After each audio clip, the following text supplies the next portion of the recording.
હવે નજર કરીએ સુપરફાસ્ટ સમાચારો પર। વડોદરાના પાદરામાં પીપળી ગામમાં પથ્થરમારો। એક જ કોમના બે ટોળા વચ્ચે મંદિરના વિવાદને લઈને પથ્થરમારો થયો। બે લોકો ઇજાગ્રસ્ત। ઉમરેઠમાં ફરી વિવાદાસ્પદ ગીત વગાડતા બોલાચાલી। બાજીપુરા ગામમાં લાગણી દુભાય તેવા ગીત વગાડાતા માહોલ બગડ્યો। ગામનું વાતાવરણ તંગ કરનાર યુવાનો વિરુદ્ધ નોંધાયો ગુનો। ગામમાં ચુસ્ત પોલીસ બંદોબસ્ત ગોઠવાયો। જૂનાગઢના ગાદોઈ ટોલ નાકાનો વિવાદ વકર્યો। કોન્ટ્રાક્ટર અને આરોપી વચ્ચેની ઓડિયો ક્લિપ વાયરલ। NHAIને આર્થિક નુકસાન અટકાવવા 6 લાખની માંગણી કરી। પોલીસે પૈસા માંગનાર આરોપીની કરી ધરપકડ। મોરબી નકલી ટોલ નાકા કાંડમાં વાંકાનેર પોલીસે વધુ 3 આરોપીઓની ધરપકડ કરી। જયરામ પટેલના પુત્ર અમરસિંહ પટેલ પોલીસ પકડથી દૂર। અત્યાર સુધીમાં 5 આરોપીઓની ધરપકડ। ભુજમાં 7 લાખની લૂંટ કેસમાં 4 આરોપી ઝડપાયા। રાજકોટ એસઓજીએ મુદ્દામાલ સાથે 4 આરોપીઓને પકડ્યા।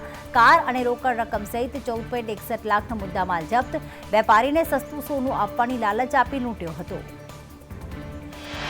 સારિંગ ગામે સામાન્ય બોલાચાલી બાદ મારામારીની ઘટના સામે આવી। ભાજપના આગેવાન જયેશ સોજીત્રા પણ સામેલ। બંને પક્ષે સામસામે 12 લોકો વિરુદ્ધ ફરિયાદ નોંધાઈ। પોલીસે રાયોટિંગનો ગુનો દાખલ કરી તપાસ હાથ ધરી। સુરતમાં બેંક મેનેજર આપઘાત કેસમાં કાર્યવાહી। સરથાણા પોલીસે 3 આરોપીઓની કરી ધરપકડ। રજની ગોયાણી, રોનક હીરપરા, જિગ્નેશ જીયાણીની ધરપકડ। 32 વર્ષીય અતુલ ભાલાળાએ કર્યો હતો આપઘાત। સુસાઇડ નોટમાં ઉલ્લેખ। આરોપીઓની ધરપકડ। સુરતના ગોડાદરામાં જમાઈએ કાકા સસરાની કરી હત્યા। માત્ર 1000 રૂપિયા માટે જમાઈ કાકા સસરાને ખેતરમાં લઈ ગયો અને ફેન્સિંગના તારથી ગળે ફાંસો આપી હત્યા કરી। પોલીસે હત્યારા જમાઈની ધરપકડ કરી। સુરતમાં દાણ ચોરીના કેસના આરોપીના જામીન મંજૂર। 23 કરોડના સોનાની સ્મગલિંગના કેસમાં PSI પરાગ દવેના જામીન મંજૂર। ગુજરાત હાઈકોર્ટે જામીન મંજૂર કર્યા। એરપોર્ટ પરથી પકડાઈ હતી સોનાની દાણ ચોરી।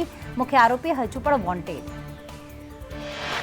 અમદાવાદના નરોડામાં મહિલા પોલીસ કર્મીનો આપઘાત। SRP ક્વાર્ટર્સમાં ગળે ફાંસો ખાઈને ટૂંકાવ્યું જીવન। એરપોર્ટ પોલીસ સ્ટેશનમાં ફરજ બજાવતી હતી મહિલા। પારિવારિક ઝઘડામાં આપઘાત કર્યો હોવાનું સામે આવ્યું। ઉપલેટાના ધારાસભ્ય મહેન્દ્ર પાડલિયાની કારનો અકસ્માત। લીંબડી પાસે મૃત પશુ સાથે કાર અથડાતા સર્જાયો અકસ્માત। ધારાસભ્ય અને જિલ્લા ભાજપ મંત્રીને સામાન્ય ઈજા પહોંચી। અમદાવાદના ગ્રામ્ય મંડળમાં ટ્રસ્ટની હોસ્પિટલની બેદરકારી। મોતિયાના ઓપરેશન બાદ 17 દર્દીઓની દ્રષ્ટિ ઓછી થઈ। શ્રી રામાનંદ આંખની હોસ્પિટલની બેદરકારી। 5 દર્દીઓને સારવાર માટે અમદાવાદ સિવિલ ખસેડાયા। અધિકારીઓ દોડતા થયા।